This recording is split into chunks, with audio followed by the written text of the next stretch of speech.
Fala filhotes, vocês estão vivos? No vídeo de agora nós vamos falar um pouquinho sobre essa obra aqui, 10 anos de aventuras na história, uma revista da editora Abril, né, que nasceu a partir da super interessante, as reportagens fundamentais.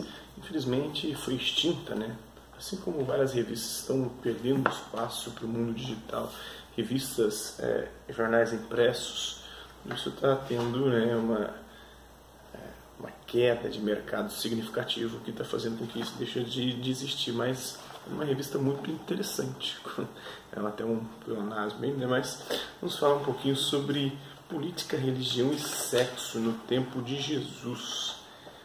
Desde aquele tempo, a região em que Jesus vivia já era, digamos, um tanto explosiva. O confronto não se dava, é claro, entre judeus e muçulmanos, como na atualidade. O profeta Maomé só iria receber sua revelação mais de 5 séculos depois, né? No século VII, na verdade, 620, 640. A disputa envolvia grupos judaicos e os interesses de Roma, cujo império era o equivalente na época ao que os Estados Unidos são hoje. E, assim como grupos religiosos do Oriente Médio resistem atualmente à ocidentalização dos seus costumes, diversos grupos judaicos da época se opunham à influência romana sobre suas tradições. Na verdade, fazia séculos que os judeus lutavam contra o domínio de povos estrangeiros, de impérios da época.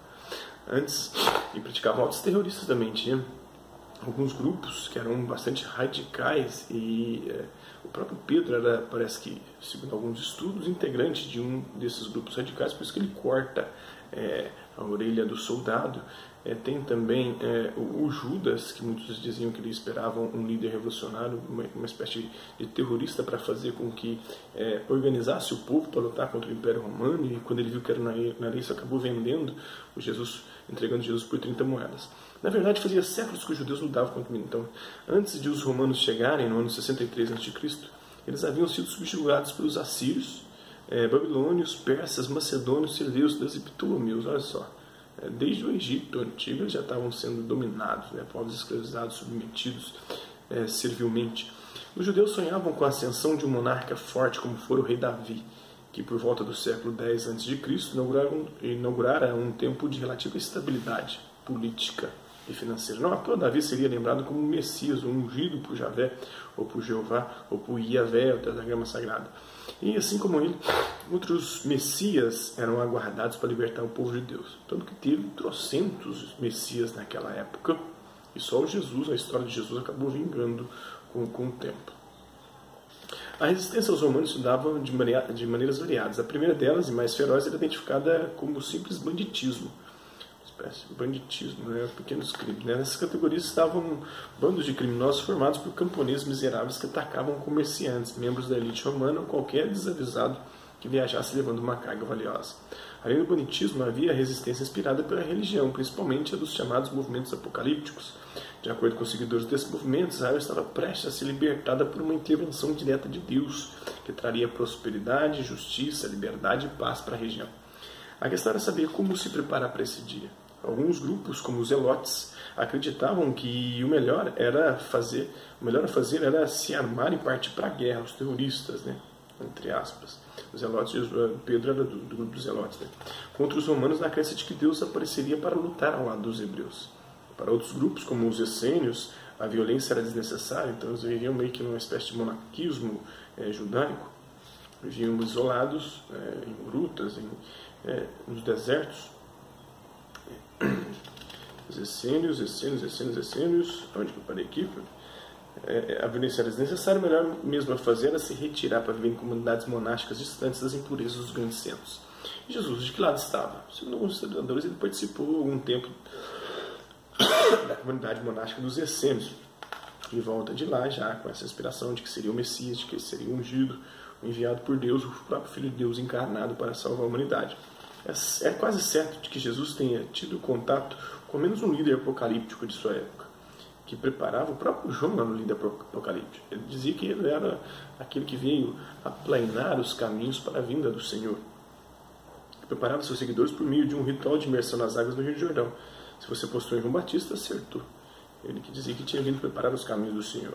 O curioso é que, para a maioria dos pesquisadores, incluindo aí o padre católico John P. Mayer, autor da série sobre o Jesus histórico chamado Um Judeu Marginal, O movimento apocalíptico de João Batista deve ter sido mais popular em seu tempo do que a própria pregação de Jesus. Então, João tinha mais discípulos no seu tempo do que Jesus tinha. Jesus teve os 12, alguns e um grupinho ali em volta desses 12. Né? Os historiadores acreditam que é bem provável que Jesus de fato tenha sido batizado por João Batista nas margens do Rio Jordão. E que o encontro deve ter moldado sua missão religiosa dali em diante.